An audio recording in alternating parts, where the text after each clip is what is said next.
Hey, Myles J. Hey. How you doing, man? Doing awesome. How are you doing? Dude, I'm doing great. You want to know why I'm doing so great? Tell me why. We have an awesome guest on today. You know, we have somebody that started a major franchise across the country. We have somebody that is an author of a book, somebody that believes in giving back, right? And helping and coaching others and holding accountability. Yeah. That makes for a great day, does it not? Absolutely. Yeah. I'm excited too, because oddly enough, this is the first time I've talked to this guest face to face, right? Even over a digital connection. Up until now, it's been over the phone. I met her online for my podcast, Relish the Journey. She was a guest. Man, it must be like a year and a half ago now. It was very early on in my first season. I reached out to her out of the blue because I found her podcast and liked what she had to say. So I just sent her a cold message, asked if she'd be up for an interview. She's gracious enough to say yes. Had a fantastic conversation. We've kept in touch since. Her story is part of my book that'll be coming out after the TED Talk that I've been talking about on here. So it's been great to keep up with her since the interview and now talk to her once more about what's been going on since our first interview. Oh, I love it. I love it. And let's not forget that Myles Biggs is in the top 5 best podcasts now. I mean, you're doing amazing things. So if you don't know Relish the Journey, everybody should check it out because Myles is doing big things. And Myles all right, Myles, stop blushing. Myles also has his TED Talk coming up this Saturday, so he has a lot going on. All right. With that said, Myles, we have people tuning in. We are live on 3 locations: LinkedIn, YouTube, and Facebook. So please, if you are not following us, follow us now. And also please subscribe to our YouTube channel, Dave Cooper Live, because you don't want to miss any of these conversations. And if you do, it gives you the opportunity to go back, watch, and learn. And so we are moving forward. And I am also now, as much as people don't like it, on TikTok. And man, Myles, we're seeing, I got my post. I have 90,000 views on one of these posts already. 90,000. Others are in the thousands, 20,000. So it's a lot of fun doing what we're doing. We're growing what we do. Myles, why don't you tell us about our next guest and let's bring her in. Yeah, let's bring her in. I want to bring her in and then I'll tell you more about her. That way it's not like we're talking about her and she's not here. All right, here she is. You go for it, Myles. Yeah, so we're joined by the incredible Sarah Nuse, everyone. And like I said, a little bit, we met over podcasting, and I interviewed her about her podcast, which is called Destined for Greatness. And in that episode, we talked about her pathway and her journey towards starting that business and how she became an entrepreneur, started the podcast, and just her mindset and outlook towards life and balancing all her priorities, which I'm going to ask you to tell the glass ball, rubber ball, because that's still one that people comment to me years later and say, I listened to Sarah's episode. That was so great. People love that. So you can tell again here. And now she's doing awesome stuff. She released a book, the same name as the podcast, called Destined for Greatness, Tippy Toes, which is your dance company, which we'll get into, went from national to international, which is huge.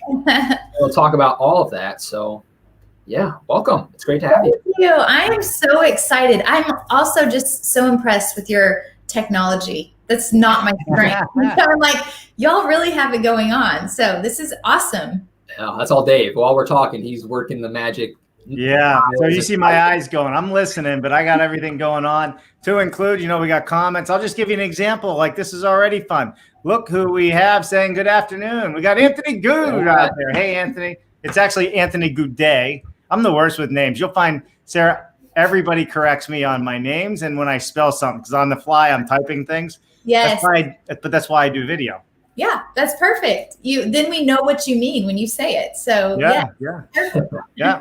And we'll say hi to good old Mark, Bare Naked Willie. Mark's on our show tomorrow. Looking forward to Building Science Friday live with Dave and Mark. All right, so he's coming in from Facebook, and then we have people on YouTube, LinkedIn, as well as, what did I miss? That's it, Facebook, YouTube, and LinkedIn. All right, Sarah, I ask everybody this, right? We want to know everything from the moment you were born. So right now, and don't leave out any of the gory stuff. We want it all. And you have about 3 minutes to do that. Can you handle it? Oh, I got it. All right, go for it. That's awesome. So yeah, I'm super excited to be on this show. I am an author now, which is crazy to say because I was told long ago that I was not a good writer. But lo and behold, I have a book, and it's actually a really good book. And it's called Destined for Greatness. I am also the CEO and founder of Tippy Toes Dance Company, which started out of me getting fired from a waitressing job when I was 19 years old.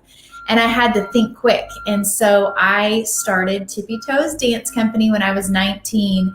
And now it is an international franchise across the world, which is just so incredible. And I've learned so much through that. We have written our own children's music. We have created our very own sparkly ballet slippers. I have a podcast, Destined for Greatness. But my main joys are being married to my husband, Adam. And we have 3 awesome kids. And that's really the fuel to why I do everything I do. So that's me in a nutshell. It's probably not me from when I was first born, but those are the things that really keep me moving right now and moving forward towards continuing to reach my goals. I love it. I love it. Myles, so you've already had this interview. Really? Rubber band? Did you say rubber bands and glass balls? Is that what you said? Rubber balls and glass balls. Rubber balls and glass. Okay. So, yeah. So I had asked Sarah on the podcast because, if people watching are doing one of the things that Sarah's doing, that'd be considered a success, right? She's doing so many different things. And I asked her, how does she keep it all straight? Being a mom of 3 and a wife and the CEO and the podcast host and the author, all these things. How does she make sure she has time for it and balance her schedule? And that's where the rubber and glass comes in. So she tells it better than I do, though. Well, you know what, Myles, it's funny. I haven't told this story in a long time, but in life, there's all sorts of things that are thrown our way. And many of them are rubber balls. Rubber balls, they can fall and bounce right back up, and you can pick it up and nothing's hurt or shattered. But then we have these glass balls, and those are the things that we must protect fiercely with all of our heart. That's our marriages, our children, our why in life, our mission. And anytime you're not caring for those things and you're trying to juggle them around and they shatter, the damage is done. If I would say, hey, I'm going to really chase this dream of getting my book all over the world, but then I don't spend time with my husband in my very own home and my marriage starts breaking, that is a glass ball. Not only does that hurt my marriage, it hurts my kids, it actually hurts my goal. And so in my life, I like to think about, when we're all juggling. I mean, whether or not we like to, mindfulness is important, but things are going to bounce. Just make sure the things that bounce are those rubber balls. Like I didn't do the laundry. I didn't sign up for PTO. I didn't hit, this work deadline. Those things can bounce back up. People will help you. You'll get to the next point. But missing important things in my kids' lives, in my husband's life, or missing the mission of my life, those are glass balls that shatter on the ground. Yeah. You know what? That is such a great analogy. Myles, I remember you told me about this after this podcast. It just came back to me as you explained it. But I mean, how important is that, right? The glass balls are the things that are not easy to gain back or fix. Right. Yeah. Like somebody's trust, right? Or do you make time for your spouse, versus doing the laundry, right? I mean, that's kind of what you're saying, because those are the things that are in the long run, the most important things. Well, and I think that's so important too. Like a lot of times, and I know for me, and when I speak to women, it's the things that they're trying to make the party perfect for the child and Pinteresting everything and working hours, driving their husband crazy. The kid actually didn't even want the birthday party because the kid likes to just play with trucks by himself. We're trying to do this whole thing, making it all, and then you have to think like, all for what? And so I think it's important for us to all be mindful. Like, what is our mission in life? My mission is to raise really amazing young adults that can go out and make an impact in the world. So that doesn't actually mean that they need an amazing birthday party. They need to feel loved and accepted every moment of every day. And so that's more important than buying the things, So that's big in our family. Yeah, for sure. So we had something I wanted to put up here. I flashed it earlier, but Anthony Good had a question for you. Very excited to hear from Sarah Nuse. Thanks, Sarah Nuse. You listen to the podcast. Yeah. Yeah, that's awesome. Yep, Shark Tank. So I was a guest on season 2, episode 1 of Shark Tank. My sister Megan and I went in the tank, and it's actually, I talk about it in my book because there's what you see on TV and then there's what actually happened, which that's, I think the beauty of all of it. Right. I was watching the show and it was season 1, and I put my kids to bed, and Adam and I, who's my husband, are sitting on the couch and he's on his computer. And I'm like, Adam, you've got to see this show. This is amazing. These are entrepreneurs. Like, this is my sweet spot. This is what I do. This is awesome. And I remember it was Grease Monkeys. And it was like this wipey that you could, I actually don't really remember, but I remember the sharks salivating over it. And I'm like, they love this. I'm like, man, think about if Tippy Toes could do this. Trying to like nudge Adam, and he's like, yeah. So he's kind of like looking at his computer and looking up. He's like, yeah, it's cool. And I'm like, okay, he's not really that interested. We go to bed and we don't have another discussion about it. It would be on and I would watch it. Well, 3 months later, I get a phone call and the lady said, hi, this is Roberta from ABC Shark Tank, and we'd like to talk to you about being on our show. And I'm like, oh my gosh. So immediately I call my husband, Adam, and I'm like, you'll never believe this. Guess who found us? And he's like, oh, good. I'm glad they got the submission. And I'm like, you didn't even tell me. And so he's like, yeah, that night, remember I was on the computer, but he failed to tell me that he actually signed us up to be on Shark Tank. So it was awesome and crazy experience. It's one of the best things that I would never do again. One of the best, because you learned a lot. I learned so much. Yeah. And I had a blast.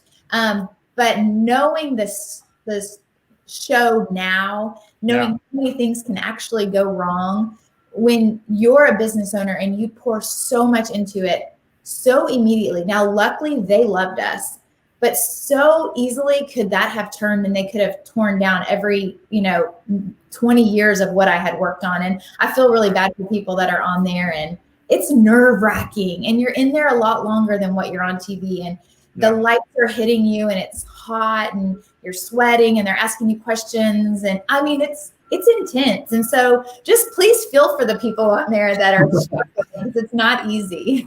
Yeah. Well, I mean, I've kind of seen where, I think if you know your stuff, you know your numbers, it goes better for you. It's when you don't really know your numbers or what a true evaluation is, and you let your emotion evaluate more than reality. Right. I think is when, because I've watched it a lot over the years now. Pre-kids more than post-kids, right? But, exactly. Yeah. Very cool. Yeah, so fun. Love it. Myles, take us on this journey, man. Where are we going? Yeah, so you mentioned the book. I'd love to just go there because I know that's the most recent thing. So you've talked about Shark Tank in your book, and the book's called Destined to Greatness, which is the name of the podcast. It's right in the back there. Hold up. You got a copy of it. Hold up your book so everybody can see it. Destined for Greatness. Yeah. There it is. Now available for sale on Amazon. Right? Amazon. Buy now. Yep. So we'll put it up there. The show's called Increasing Influence. I'm curious how you're running this company, Tippy Toes. You start this podcast, Destined for Greatness. The name of the book, Destined for Greatness. How has your personal branding with the book and the podcast increased your ability to influence folks in the day job, quote unquote, of Tippy Toes? Right. So my book is a lot about my company, Tippy Toes, and the journey that I have gone through building this company over a long period of time. It's been now almost 22 years of being in the business. And what I love speaking at events and speaking at conferences and that sort of stuff, but you get like 30 minutes, maybe 1 hour, you're speaking to a large audience.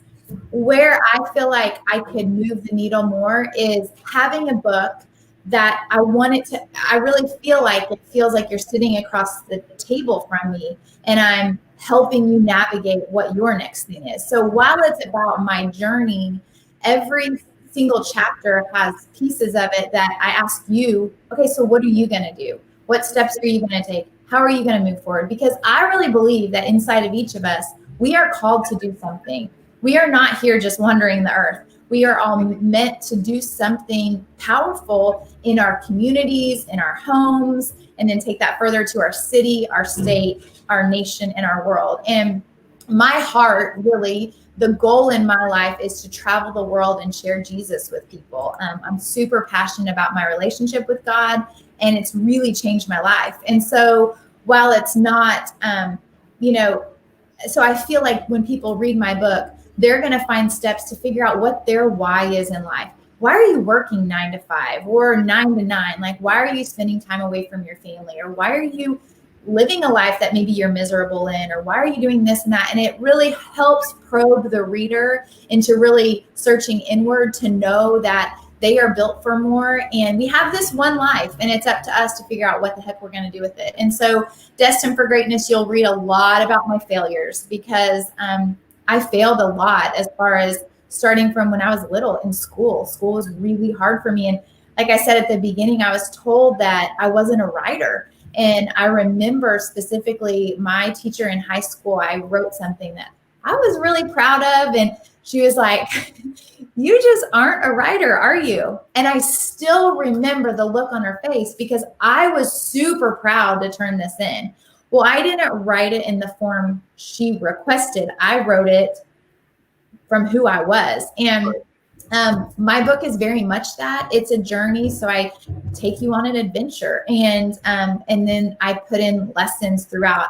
And I just wasn't the type of writer she wanted. And so I let that define me for far too long. And I feel like a lot of us are stuck in what people have told us in our past, and we let that define our future. And so my hope for my book is that when people read it, they feel like we're sitting across the table from each other, and they lean in a little bit closer and realize, hey, I can go after this dream. I can invent this. I can start this. I can move this. I can take this leap, and I can do far more. And I feel like when we are following in our passion, when we're really, truly in our sweet spot, there's no limit to what we can do. Yeah. So where did the passion begin? Like for Tippy Toes dance, were you a dancer? I was a dancer. I wasn't like prima ballerina, never would have made it in New York. But I'll tell you what happened. I took dance when I was young, starting from when I was 2. My mom was a dance instructor. Her best friend was my dance instructor. And what happened in those dance classes every week from the time I was 2 to 18 is I was poured into as a person. So yes, I learned dance. I can dance.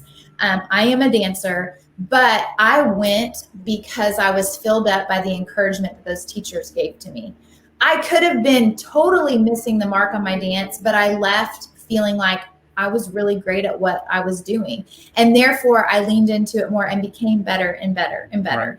And so I think that's really where my heart of Tippy Toes happened. Tippy Toes accidentally was born. I literally got fired from a job and had just bought a car and needed money to pay my car payment. But I also think that that's the way God works, is he comes in the back door and he's like, I'll one up you on that. Here, you're actually going to run a global company. And I barely made it into college. I was on probation, and that's pretty much where I stayed all of my college. And I remember looking through like the majors, and I'm like, no. I mean, none of this excited me. But Tippy Toes was something that was working. I was doing what I loved, and that was teaching dance to children in preschools, and instilling a love of dance into them, but also reminding them of their greatness inside. And so that's kind of been my journey. And I'm like a what's that pinball where you're like doing this the whole time? Like, that's my journey. But I wouldn't have it any other way, because I've learned immensely about who I am and what is really possible. Yeah, for sure. Let's say hi to a couple people. What do you think? Sure. Some more people tuning in, which is always fun. Let me get down here real quick. All right. Jennifer says, Sarah, great example of how you can do it all with faith and accountability. Oh, that's sweet. We got good morning from Phoenix, Arizona. George Ryman. What's happening, George? Anthony Goodday, glass and rubber analogy is deep. That's funny. Funny. All right, we got Joel Hutchins tuning in. Hey, Joel, afternoon all. Love it. And then we also have Tom Reddy. I love your openness about how important having faith as a driving force in your life is the most, or one of the critical factors for success. How cool is that? So cool. I love that. I love it. So we like to just bring people in periodically as they go because they'll get so far behind. We'll spend the last half hour just saying hi to everybody. So, all right. So all right.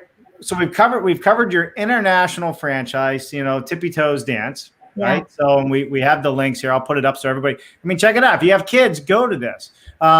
We talked about your ping pong approach to how life has happened for you, right? Which I think happens to more people than we know. Mm-hmm. Right, or talk about. Not everybody's college bound by any stretch, and we'll talk about that a little bit. There's a new college that I'm supporting as well.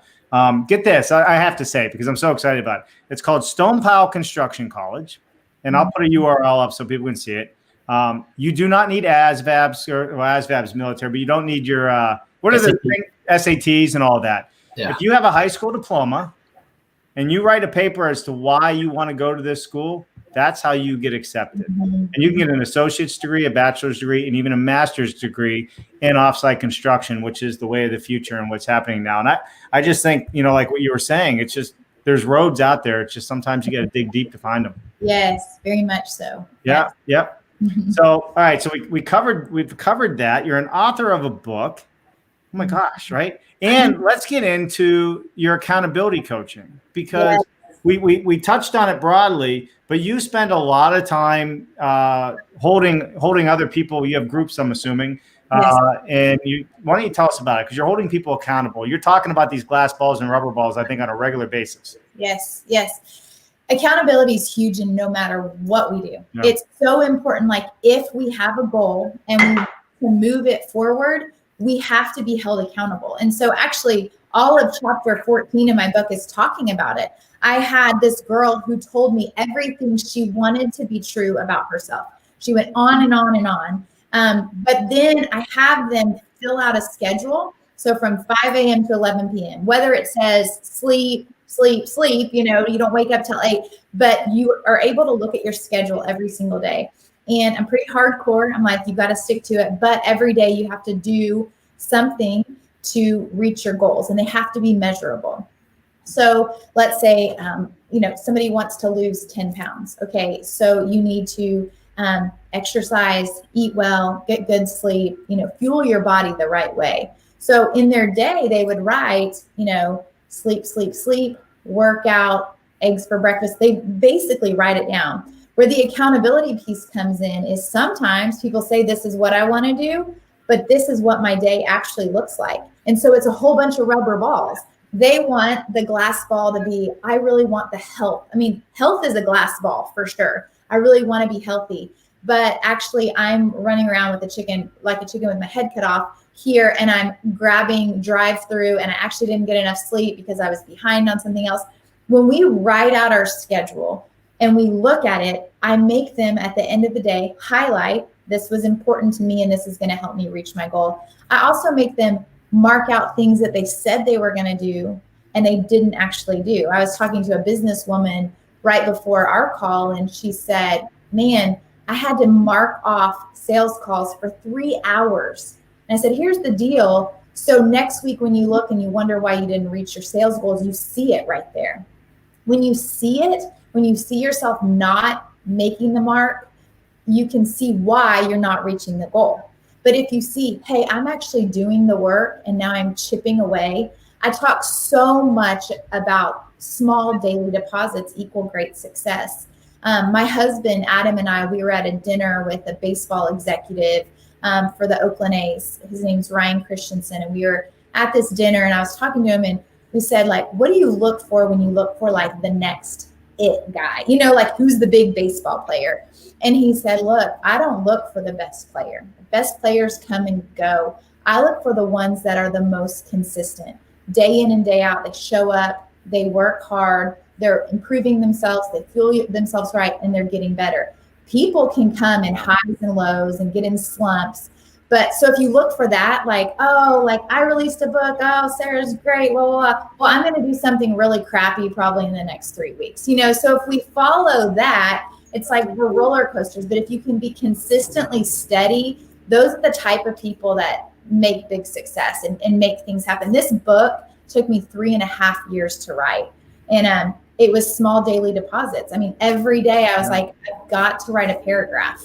sometimes you think about like a book is a big deal, but a paragraph a day is not a big deal. And so it's that sort of stuff that in my accountability group, I really push people towards to really think about it.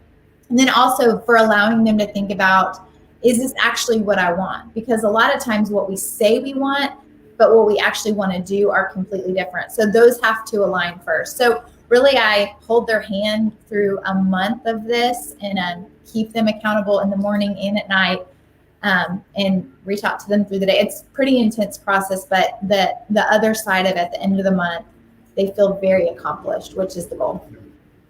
Yeah. So Myles, we talk about this all the time. It's that steady accountability. Yeah. We talked about it for the show. It's being live 6 days a week and not missing. Yeah. Even last week, I had to catch a flight. I went live from the airport, sitting at a table outside of and then I had to run and catch my flight. And then my partner Jennifer kicked in to action, right? But It's that accountability of doing what you say and committing to it. And great things are happening because of it. And Myles, if there's a lot more people watching now, number top 5 podcaster right there, Myles J. Biggs. Yeah, thank you. I subscribe to everything you said. Whenever people ask me about stuff, whether it's any kind of content, right? It's typically what people ask me about. How do I start a podcast? Here I'm writing a book, or how did you get a TED Talk, or any of that kind of stuff. You have to start, right? So many people, like you said, they tell you everything they want to be true, but then what they're actually living is different. And you mentioned the word mindfulness earlier in some context, but I think that's what a lot of it comes down to, is you have to be aware of what you're doing. Yeah. You also mentioned earlier about social media being a tool. I think that was before we were recording. Right. Talking about the Social Dilemma documentary and how wild that was, right? And it's a tool for your business, but it can also be such a drag on productivity if you're just thumbing through Instagram for half an hour. And imagine everybody watching, you have to write that down. And Sarah calls you like, I was liking photos for half an hour. Exactly. We all do so much more than we're doing right now, just by being aware of where we're spending our time. And just that awareness, I found as an example for money, starting like a savings plan. When you say you don't have money and then you track like every penny in your budget, like we do in our house, and you're like, holy crap, we spent that much here. You start to change your habits then without even much effort, just by documenting it. It's now real, not out of your head. It's like has life on the page, and now it's malleable and you can do something with it. Yeah. I love it. Financial consulting by Myles. You're using everything now. I don't know it all, but it's like I have, right? It's like anytime I spend money, I have a shared Google sheet with my wife. And we put it in there what we spent, like where it was and how much it was. Yeah. And at the end of the month, you can say, okay, we have this much left or we don't. And then you, like you said, exactly why. Right. And making it measurable is huge. If you want to set a goal, like one is saying, I want to save money. Well, that's good. Well, if you save a penny, that's money. Right. So people say, I want to lose weight. Well, if you lose a few ounces, that's losing weight. So you have to have something measurable to say, I actually want to save $500 this month. And so that means I've got to do this. So I think having something measurable is really key in moving the needle greatly. Yeah. Yeah, for sure. Somebody like you. Go ahead, Myles. I was going to say, I'm just on this thing, and just like you said, a paragraph a day, right? Like, so the goal is write a book. And if you're going to sit down in one sitting, or emerge from some cabin in the woods that you just run away to, and you come up and it's done. There's ways to work all this in. Nobody sees it, but it's just that over and over and over again, day after day after day. In the moment, it feels like nothing, but then over time, you have a book. Yeah. Well, and I think too, it goes back to our passion, because I've had a lot of people say, when my book wasn't out yet, I really want to write a book too. So basically they were like hitting me on the shoulder, like, see, same, like we're the same. And I'm like, well, what have you done? Like, great, give me some tips. And I'm like, well, I haven't done it. It's like all up here. And I'm like, well, that's just an idea. Like, well, I want to fly to the moon too. Like, so it's like, but the passion that keeps sparking, like I felt in my gut this urge to get this book out. It became a burden to me, honestly. Like I was like, oh, this dang book, but like I feel like I need to write. I feel like that's a whisper from God, like, no, I'm asking you to do something. And it's our job to be obedient. So I'm like, fine, I'll write. And some days I wouldn't feel like it. And some days my writing wasn't good. But my friend who did the forward, his name's Bob Goff, he said, get all the bad writing out so you can get to the good stuff. Because I'd tell him like, man, this chapter was like, this is not even a chapter. I don't even know what I wrote. He's like, good. keep writing that, and then the good stuff will come. And so it's a process, but the thing is it was a desire in my heart. And so I think if you're doing something just to do it, that's not good enough. You need to do something because it has purpose. It's going to fulfill a need for others. And it's really something that's been put on your heart. And then when you have passion, sky's the limit.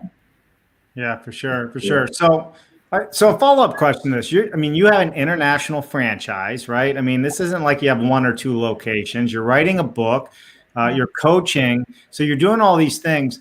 How do you prioritize your day to focus on that one thing, right? This was a question that we're starting to ask. Like, what is that one thing? How do you determine what it is? And I'll give you some examples in my world.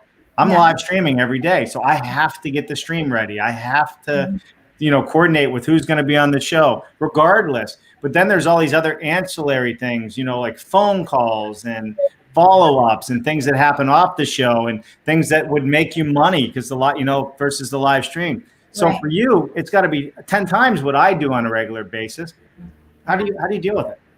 Well, I tell you what, I have a really great team. Like, my husband is the best supporter of me ever. Like, anything, he's like, how can I help? What can I do? And then my sister is my business partner, and we have worked together for years. And so we kind of know each other's needs. Our franchise owners, they are really amazing. And so they come in and help when they need to. At the end of the day, when I think about my why, and like I've already said, but it's to share Jesus with everyone I meet. So if that's my kids having friends over, if that's really my why, then I need to be present with them.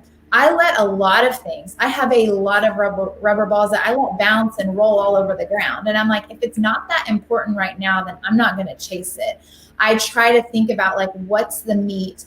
And in my time, I don't know if you guys have read the book Reworked. I read it a long time ago, but it was significant to me on, like, I can do my stuff here. Like, my little boy, Hank, I was over there working. I was on a conference call, but we were right next to each other and his feet were in my lap. And I'm like, that's being present still. Like, he was doing his school. It wasn't like, you go in there, I'll be right here. And so it's being mindful, back to the mindfulness of like, what's the meat that's going to get it there? And then one of the biggest things I talk about is surrounding yourself with good people who can do this. I don't do a lot of things great, but the things I do great, I want to do a lot of. And so I kind of find the people that do the other things great. My sister, Megan, she's great at so many things that I'm not good at. And so that's where she goes and goes all in. Adam Nuse, my husband, I mean, I never would have been on Shark Tank had he not he puts me out there to everybody. And I'm like, oh my gosh, you'll never believe this, because he's such a strong supporter of mine. And so surrounding ourselves with people who believe in us, who love us, who encourage us, who see the best in us, and who see who we are becoming, because we're all becoming somebody, right? And so those people that are going to allow us to become the best version of ourselves, and then the rest of it falls. Like, I'm terrible at laundry. I am not domestic. Like, our cooking, like we do order food from a service that I'm like, that's not my gift, but being healthy is important to me. So I'm going to make room in our budget to make our family do this, and so family time's huge for me. But my kids, I mean, when my book came out, we sent some books out. It was an assembly line, and my parents were in town. My kids were putting confetti in the book, and my dad was packaging. I was hugged so big by what people were doing around me. And I think that's the key in life, is surround yourself by people who are going to, like, lift you up and say, hey, you've got this. You're awesome at this, and I'm here to support you. Yeah, 100%, 100%. Hey, how about we take some comments here real quick? What do you think? Sure. Let's hop in. All right, let's see where we're at. All right, Tom Reddy had a follow-up question. He says, what avenue of marketing have you found the most impactful in driving your business growth? Word of mouth, website, blogs, etc. Oh, okay, Tom, for me, it's word of mouth. My husband always says that I'm the hardest person to reach, because I'm more with people. I don't consume a ton of content. I will read a book, but I don't go to, shows or anything like that. And so for me, if somebody says, okay, you've got to read this book, it is ridiculous, you are going to love it, like sign me up and do it. So as far as tippy toes goes, I call it warm market. Those people who have been closest with me share the news with other people about what I'm doing. So I think it's really the word of mouth for me far exceeds anything else. Love it. All right, Tom, thank you. Thank you. All right, looks like we got a couple things here. I'll get to Anthony in a second. Andreas Egger, guten Tag. Hey, coming all the way in from either Germany or Austria, I guess. I'm not really sure. Which part of the world, Andreas? All right, thank you so much. All right, Anthony has 2 comments here. Anthony, good day. Sarah is sharing so many gems here, hanging on every word. Time blocking and measurable results is a life changer in terms of self-management. And then his follow-up was, Sarah, what other methods do you use to promote consistency, AKA 1 paragraph a day for 3.5 years? Mm-hmm. I think it's really back to my accountability. Seeing every day, writing down what I'm doing, I can then see. So what I have my accountability group do is, for example, let's use my book. If I say I'm going to write 1 hour a day, then I look at the week and I say, I wrote 5 hours this week, or I said I was going to write 5 hours a week, but I actually have some cross outs. So I only wrote 2 hours a week. So I'm actually below where I need to be. And so I think that's really important, to hold yourself accountable or get somebody else to say, hey, how's that book coming? Did you do your 5 hours? When somebody else says that, you're kind of like, oh my gosh, I didn't do my 5 hours. And then if you're me, I'm going to say, do you not really want to write a book? Like, I'm going to question in a loving way why you didn't get it done, because it has to be something else, and make sure that it's not a rubber ball. You know, like, what is it? Well, our dishwasher broke. And so this happened and this happened. Those are rubber balls bouncing all over the place. And so that's kind of where I feel like to kind of keep yourself in check. And hey, I'm telling you about this. I'm not perfect at it at all. I mean, sometimes I'm like rocking a rubber ball, like, oh, this is so great. And I'm like, shoot, wrong ball to hold, you know? And so I think you have to be back to being mindful, and also slow down so you can speed up. I always say be slow with people and quick with tasks. Like, what can you do quickly? Like, knock that out. And then the people that can help you, like, really invest in them and spend time with them. Be slow with people and quick with tasks. And the more people you have surrounding you that you're truly, truly connected with can help you get there too. I love it. Slow with people and quick with tasks. Mm-hmm. You're right. You're right. All right, we're going to hit a couple more comments, and we're going to jump back into a little bit more. Jennifer says we have a new T-shirt. Make it measurable. Hashtag. Love it. Yeah. Buzz Holwitzer says Jesus 2020. Amen. Come on, Buzz. Write it in. Write it in on the ballot. I love it. I love it. We have Nicole Emilio Casper. Guten Tag. Loved living in Germany. Nice for you to join us. Thank you, Nicole. And Andreas, he says Charlotte, North Carolina, via Austria. So that's where his German came from. So I love it. I love it. I love it. All right. So we're covering a lot of ground today. We're already at 42 minutes. Time flies when we have fun, right? Oh, yeah. Time flies. So, Myles, let's get into the deep and dirty stuff of the podcast. We want to hear about the things you maybe cut at the end. Tell us all the good stuff right now, man. No, I was going to bring up her slow with people and quick with tasks, because that was a big soundbite from the podcast too that people still talk to me about. And as you were talking, this isn't really a question. I'm just sort of like reflecting with you right now. But something that keeps coming up for me when you're talking is I feel like a big thing. You talked about your faith, as in like your faith in God. But I think when it comes to you getting stuff done, you just have faith that it's possible. Mm-hmm. Like, I think it starts with when you're blocking off the calendar, right? Like, you have to believe you can do it. Mm-hmm. And then you break it into how you get it done. It's like, and then you just can't listen to anybody. Like, I know in your book bio, it says people told you not to work with your family, right? You're like, forget that. I'm gonna work with my sister. It works. You know, you have to know it's true, and then follow your gut and just know it's possible. And then you make it happen, versus letting all these outside influences, you know, knock those glass balls out of your hand. Right. Yeah.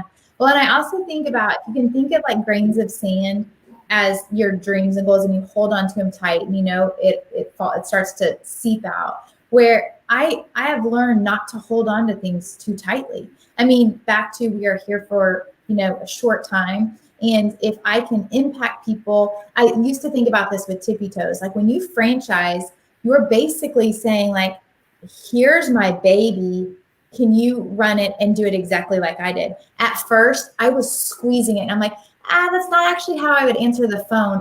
That's not how I would actually turn on the music.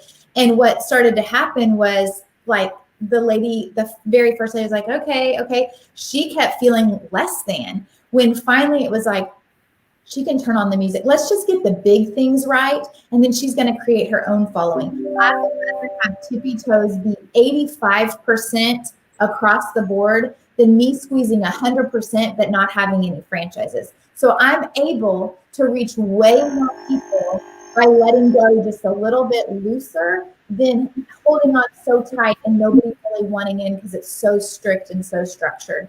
Now, my personality, I don't know if you guys have done a lot of personality talks with like the Enneagram and stuff, but like I am a hot mess because I'm a 3, which is an achiever, but I'm very carefree. And so some people are like, but doesn't that matter? Like if you look at my book, and I probably shouldn't tell you all the negative things, but there's like not a space, right? Let's see, not a space right there. Oh yeah.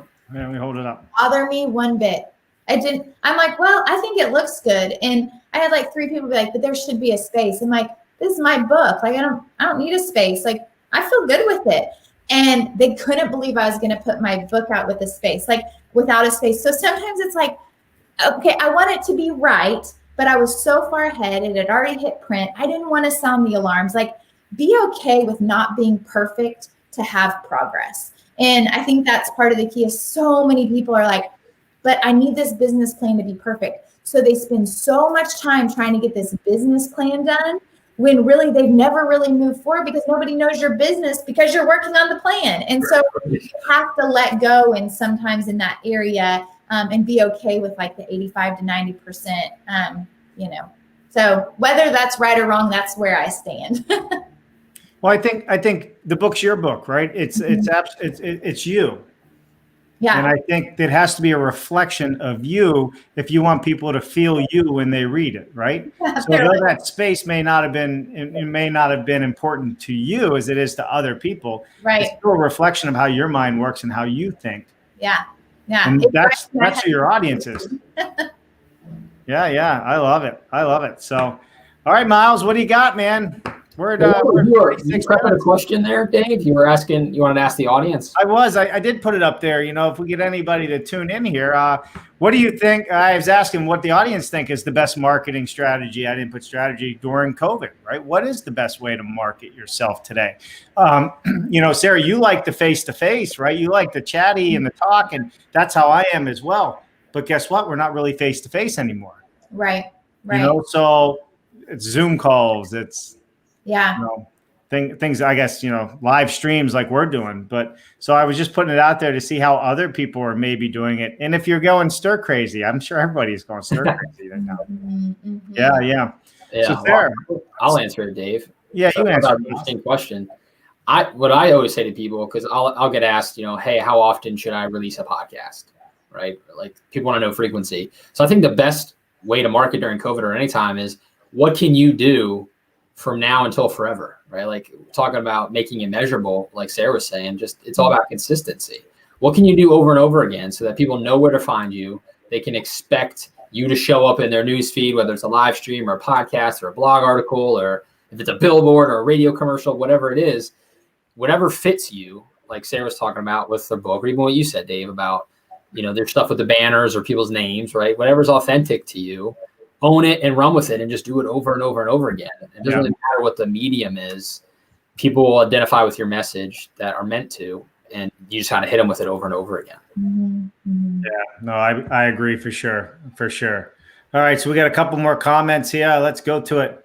Jennifer Rhodes, she putting up our quote, slow with people, quick with tasks. So true. And for those of you, Sarah, you may not know Jennifer, but she is my wife, and we work together just like you and your husband work together. Yeah. And her strong point is writing. My strong point is running my mouth. I love it. Hey, does she ever tell you look like Michael Keaton? Oh my God.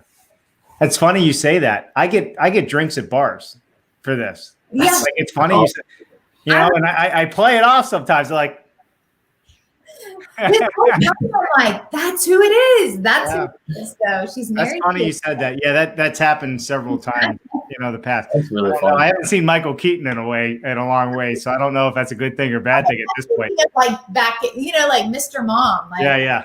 I don't know what it looks like today either. Yeah, no, funny. I'm glad you said it. That's funny. I haven't heard that in a while. So, yes. All right, Andreas Egger, Mark Cuban quote: "Perfection is the enemy of profitability. Perfection is the enemy of success." Mm-hmm. He's very true about that. Yeah. Very true. All right, and Joe Hutchins, don't focus on creating content. Focus on documenting your process. That's my approach. That's pretty good. So he can expand himself. I know. There you go. Good. Yeah. Yeah, love it. Myles, thank you so much for bringing Sarah. You got more to go? I was going to say, just I think the last question. I'm curious to know. I'm sure other people are. You've rattled off everything you've done so far, Sarah. What's next? Oh, the what's next question. What's next? You got a podcast, a book, you checked off all these things, right? What is there left for you to do? What's left on the list? So my big goal, I have 3 big goals. One is I really want to sell 1 million books in 5 years. That's one of my goals. My next goal is I want to somehow figure out how to get my book to every woman in a prison. I feel like when women I don't know. I think about what Jesus calls us to do, and it's, the hungry, the naked, the imprisoned. And I think that's one way that maybe I won't talk to all of them, but maybe they can have a little glimpse of hope. So that's something that I'm really passionate about. And it's one of those nagging things that I'm like, why? I don't know why I want to do it. But that's something. And then I work with an organization called World Help, and they are helping with sex trafficking. And again, nothing that I was really interested in, because who's interested in sex trafficking? But last year I went to Thailand, and it totally changed my world. And I talk about it in the book. I thought I was just going to teach dance class, but really I went and talked to girls that were sacrificing their bodies for their families. I went into the slums, and I did teach dance in the slums, but I want to do a lot more of that. But I want to take my kids with me, because we live in a bubble here in Kentucky. Everything's perfect. Everything's great. And that's awesome, because I want my kids to grow up in a healthy environment. But I also want them to know that we who are more fortunate are called to help create a better environment around the world. So those are my top 3 goals for the next 5 years. So Myles has this coming up on his podcast as well. So we literally just a week ago had same people that started the college I'm talking about, Stone Powell College. They've adopted 13 children from around the world. They have a big program in place where they fight sex trafficking as well. Yes. And they have a book called, they have a program and a book called Get Money, Do Good. In other words, they're servant capitalism, capitalists. Yes. They make money, and their whole goal is to really do something well with it. I think we should connect you with them. They're out of Tennessee. Yeah. You're thinking the same thing, right? We're in Franklin, Tennessee, so not too far. That's awesome. I would love to connect with them, because I really believe the reason I want to move books, it's not to become famous, but it's to be able to have the means to help others. Because I don't know if you guys have seen the Friends episode when Phoebe keeps trying to help other people, but it makes her feel so good. It's like that. She's like, oh, I'm not supposed to feel good. And it's like, no, you should feel good. So it's a funny episode, but I think about that a lot. Like the closest that I feel like I'm helping the world is when I'm doing something for somebody else. And I think everybody feels that way. And so I want to make so I can give back. Yeah. And this is perfect too. You mentioned the prisons. I just have to say there's a lot of synergies here. Even with this Stone Powell Construction College, which I had in the ticker earlier, there's a program for the prisoners as well to get a college education. So long as they get their high school diploma. So this whole program we're rolling up. Awesome. Yeah. Love that. And we've been lucky enough, Myles, as well, to be part of the launch of all of this. They picked us to help launch the platform. So listen, if you're listening, everybody, Stone Powell Construction College, Jennifer put the link in the comments section as well, and I'll run the banner one more time. But Sarah, I do believe that yourself with Jody and Gary Vermas is their name. Yeah. They own a huge architectural firm, partners, co-founders. Right. And Jody's also a professor, and she just released her book, Get Money, Do Good. And they have a lot going on. And I think there's a lot of synergies. And I think pulling your reach and their reach together could probably change a lot of lives. That would be awesome. Well, I appreciate that. Yeah. We'll make that happen. Myles, take us out. What? Hold on. We got some stuff. I was flashing this stuff up. Jennifer said, seriously, Sarah. Michael Keating. And then she has to pick on me, Mr. Dave Cooper, mom. So this feels like a bit, Dave. I feel like there's some video content to be made here. Should I change my tag to Michael Keaton? There you go. Get a filter that just covers your face with Michael Keaton's face. We'll just add it. You know what? Maybe there's a Michael Keating thing in my camera setup, right? Because I can do the whole. We can do the whole. What's that? Said you got to look, test it out. We'll take a quick look now. I'll look real quick. I don't know if there is, but if we can make it happen, we will try. Can you see me? Yeah. I switched it, right? I don't know if it's going to work. We'll have to do another time. But I have this whole thing that I can do in different cameras and different everything. So nice. I can make myself a Viking if I want to. I could probably make myself a dance girl. There you go. Right? Get some hair back. The turtle. There, you got to get the yeah nice. All right. Tom Reddy says, great job, y'all. Thank you so much, Tom. Andrew Seeley. Oh, what's up, Andrew? Bringing folks together for good. Well done, y'all. Thank you, Andrew. Thank you, Sarah. Yes, thank you. Thank you, Sarah. I love what y'all are doing. And Myles, I'm super excited about the things you have coming up. And good luck. When did you say, Dave? On Saturday? No. Oh, yeah. Myles is doing his TED Talk. Saturday. We talk call about accountability. I've been telling everybody it's happening, Sarah. I've got to do this job, man. For people like you. It's called Overachievers. Love it. One thing at a time, right? I love it as well. Small bits.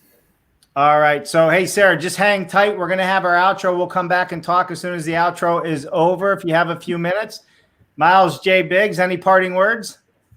Just thank you again. I just always enjoy talking to you. You always get me so fired up. I love hearing your stories and your wisdom. So I appreciate you sharing with everybody else too. Thank you so much. I do. This was a great show. It's going to go to the top of the list, the top 10, I think. So I love it. Sarah, thank you so much. And everybody out there, please, once again, just hit that like and share button one more time. And please subscribe to the YouTube channel and follow us on all the social media channels. And if you do not know Sarah Nuse, you do now. Go buy her book, whether I'm sure it's on audio and hard copies that you can get. So, and if you have children, check out Tippy Toes. Let's help change the world one dance at a time. I'm Dave Cooper, hanging out with Sarah Nuse and Myles Biggs, Biggs Ideas. We'll see you tomorrow, 1 o'clock, BS Friday with Mark the Bare Naked Willie. Bye now. See you guys.